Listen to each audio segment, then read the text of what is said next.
Shalom saudara ya. Hari ini saya akan bagikan sesuatu baik secara benda profetik, tapi juga percaya ini sesuatu yang ajaib saudara.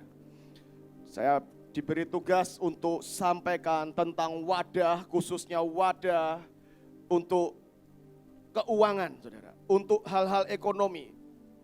Karena apapun yang kita kerjakan untuk Tuhan, apapun pelayanan yang kita buat, tetap butuh logistik saudara. Nah, saya mau baca firman Tuhan di dalam Lukas 22 ayat yang ketiga, Matius 10 saudara, Matius 10 ayat yang ke-7 sampai 10. Matius pasal yang ke-10 ayat yang ke-7 sampai yang ke-10. Pergilah dan beritakanlah kerajaan sorga sudah dekat. Sembuhkanlah orang sakit, bangkitkanlah orang mati, tahirkan orang kusta, usirlah setan-setan. Kamu telah memperolehnya dengan cuma-cuma, karena itu berikanlah pula dengan cuma-cuma. Janganlah kamu membawa emas atau perak atau tembaga dalam ikat pinggangmu. Jangan kamu membawa bekal dalam perjalananmu. Jangan kamu membawa baju dua helai, kasut ataupun tongkat, sebab seorang pekerja patut mendapat upahnya. Di dalam buku kitab yang lain, di Injil yang lain dikatakan gak usah bawa pundi-pundi. Pundi-pundi itu dompet. Gak usah bawa dompet. Dan para murid kemudian mulai jalan, diutus pergi, dan mereka mulai pelayanan mereka. Luar biasa saudara. Kalau saudara diutus pergi, gak usah jauh-jauh lah. Ya, gak usah jauh-jauh. Bandung, gak bawa bekal saudara. Itu ujian yang luar biasa saudara. Tapi ini cerita tentang ketika kita jalan, tapi saudara pasti pernah ngalami. Ketika masa-masa kita diutus, ayo ke bangsa-bangsa. Tahu-tahu ya ada aja ya. Paspor aja nggak punya, bisa urus paspor, visa bisa keluar, tabungan tidak ada, visanya pun tetap keluar. Dan tiba-tiba ada aja uang tiketnya, tiba-tiba ada aja uang makannya, tiba-tiba ada aja uang buat bayar hotelnya. Siapa pernah ngalami begitu? Angkat tangan saudara. Ya. Kalau kita jalan dengan Tuhan, bahkan kita nggak bawa bekal apa-apa, saldonya nggak ada logistiknya. Tapi ketika kita mulai langkah, saya selalu ingat Pak Petrus Agung berkata, itu the power of going. Begitu kita ngelangkah mengikuti pengutusannya Tuhan, tiba-tiba datang. Tapi ketika yang model begitu, sempat empot-empotan gak hatinya? Ada gak Tuhan? Berlutut minta Tuhan, puasa bahkan mungkin ya. Deklarasi jejeritan saudara. Ngalami gitu gak sih? Pernah ngalami gitu? Nah, itu hari-hari itu rasul-rasul diajarin yang seperti itu. Diajarin yang seperti itu. Kamu gak usah bawa bekal ya. Gak usah bawa uangmu gak laku. Uangmu gak laku. Karena kalau Tuhan menyuruh, Tuhan pasti menyediakan. Amin. Kalau Tuhan itu yang mengutus, Dia pasti menyediakan. Amin saudara ya. Nah, dan para rasul murid-murid itu jalan dari satu kota, satu desa. Pokoknya ada aja. Berangkat kosong, ketika mau makan ada aja. Dompetnya kosong, ketika mau beli tiket, zaman itu belum ada tiket. Tapi ada aja saudara, selalu ada. Tapi masa-masa seperti itu menegangkan saudara, menegangkan. Setiap kali kita butuh kita harus minta, Tuhan minta. Tapi itu ujian dan latihan iman yang ajaib. Itu fondasi yang luar biasa bahwa dalam pelayanan kita memang harus bergantung penuh pada penyediaan kerajaan sorga. Nah, suatu kali murid-murid sudah selesai saudara ya, dan itu Yesus menjelang menyelesaikan tugasnya dan mati di kayu salib, dipanggil semua. Di dalam Lukas 22 ayat yang ke-35. Lalu Tuhan Yesus berkata kepada mereka, ditanyain saudara. Ketika aku mengutus kamu dengan tidak membawa pundi-pundi, enggak bawa bekal dan kasut, adakah kamu kekurangan apa-apa? Ditanyain seperti itu. Oke, kalian sudah sempat ya pergi ya tanpa bawa apa-apa, tanpa bekal dari saya. Dan ditanya, ketika engkau pergi itu, kau ngalami itu, pernah enggak kekurangan apapun? Para murid menjawab seperti ini, jawab mereka, suatu pun tidak. Tapi kemudian Tuhan bilang sama mereka, katanya kepada mereka, tapi sekarang ini beda. Sekarang ini beda. Sekarang ini siapa yang punya pundi-pundi, hendaklah dia membawa. Demikian juga yang mempunyai bekal. Dan siapa yang tidak mempunyai, dikatakan gini, hendaklah dia menjual jubahnya dan membeli pedang.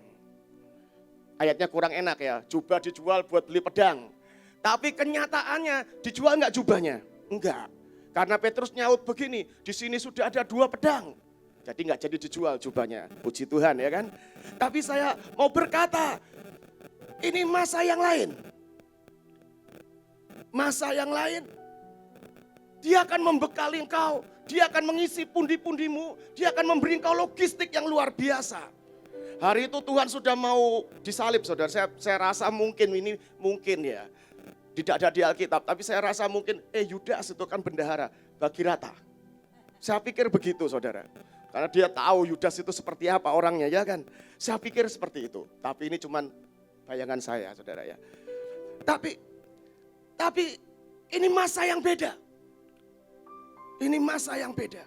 Saya pun dalam pelayanan saya pernah ngalami hari-hari di mana ketika awal-awal pengutusan ke luar negeri nggak jauh-jauh dekat ASEAN, Thailand, saudara. Itu aja saya harus letakkan sangat banyak, saudara.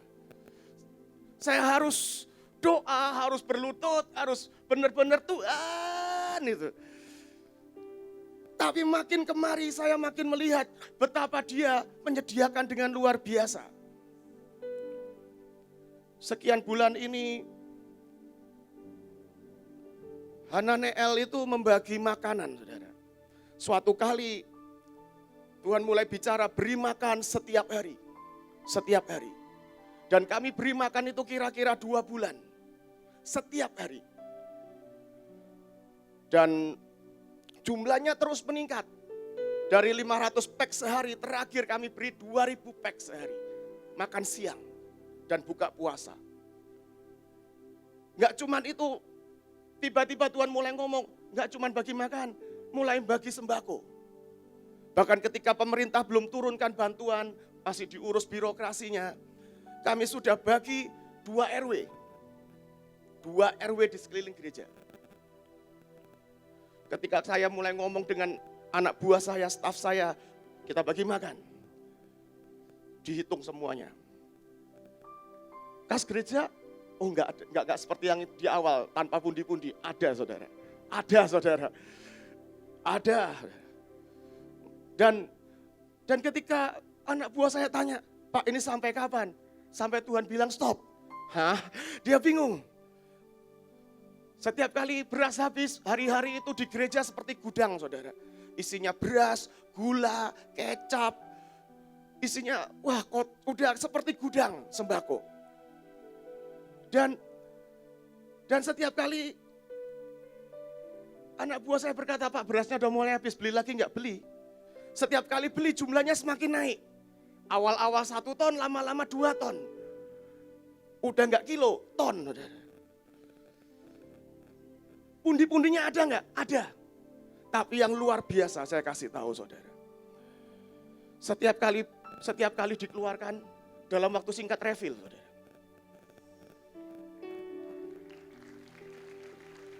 Pak, Bapak gereja ada persembahan. Monggo dicoba saudara, buka gereja. Silakan dicoba, bukalah gereja. Berapa banyak gereja di masa ini berat setengah mati.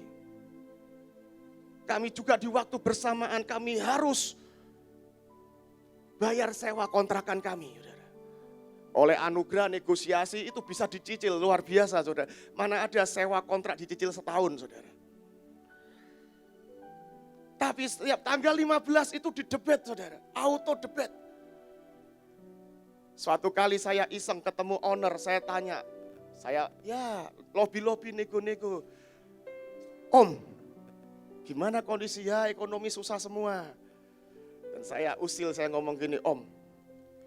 Ya, terus dia juga nanya, gereja gimana? Ya, ya gereja pasti berkurang orangnya, saya bilang begitu. Dan kemudian saya basa-basi aja, negosiasi. Om, kalau misalnya paymentnya diperingan lagi gimana? Kan boleh ya negosiasi, diperingan lagi. Kalau dikaliin 2, durasinya dijadiin 2 kali, saudara. Yang setahun jadi 2 tahun gitu gimana? Enak toh? Dan, enggak apa-apa Pak Pendeta. Tapi saya mau kasih tahu sampai hari ini, saya cicil full, saudara. Suatu kali saya ngobrol bercanda sama istri saya bilang begini. Ini kan kita harus kasih makan, kita supaya bisa kasih makan orang lebih banyak. Omnya sudah boleh, gimana kalau kita bayar setengah aja? Istri saya orangnya lebih dalam hal ini, luar biasa, saudara, strict, saudara. Kamu itu di rekening ada, nggak usah aneh-aneh. Oh gitu, ya udah. Dan singkat cerita saya lupa, ternyata auto debit. Kedebet juga akhirnya, kedebet juga. Tapi saya mau berkata di tengah-tengah seperti ini, saya dan istri itu punya sebuah deal, sebuah kesepakatan. Di masa-masa ini khusus kami punya kesepakatan, saudara. Setelah ini enggak tahu, saudara. Tapi kami punya deal begini. Siapapun yang japri ke kita di masa-masa ini butuh makan, butuh uang, kesulitan, ke PHK. Maka kalau japrinya ke saya, maka saya akan menolong dia dari uang pribadi saya. Kalau japrinya ke Melinda, istri saya, maka itu urusanmu, saya nggak ikut-ikut. Gitu. Jadi setiap kali, tapi kalau setelah ini, saudara japrinya ke Jos. Ya, setelah ini, saudara japrinya ke Jos, saudara. Nah, tapi yang luar biasa, setiap kali kami beri, bahkan bukan hanya dari jemaat. Terakhir, saudara, saya transfer itu ke personal trainer fitness saya, saudara. Yang sudah 3 bulan libur, saudara.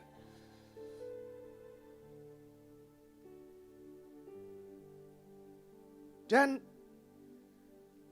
setiap kali kami beri, kami lihat saldo kami bingung.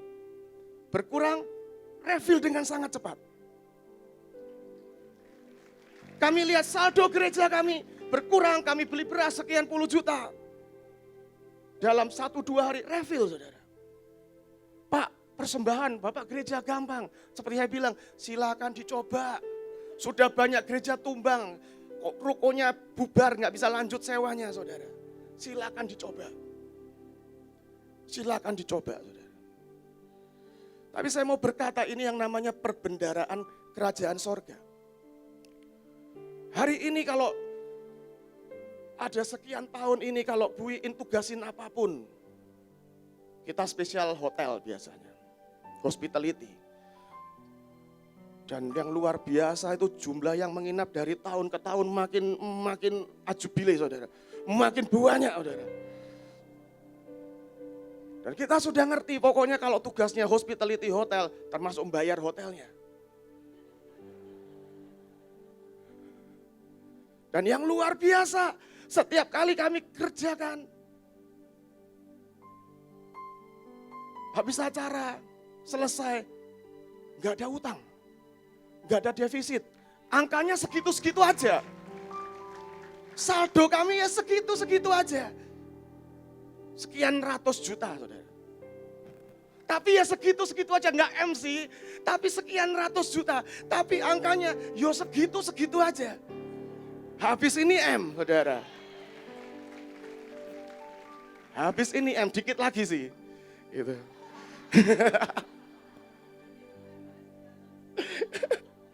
Tapi saya mau berkata, saudara, dan kalau yang begini enak banget, nggak perlu, Van, kamu hotel ya?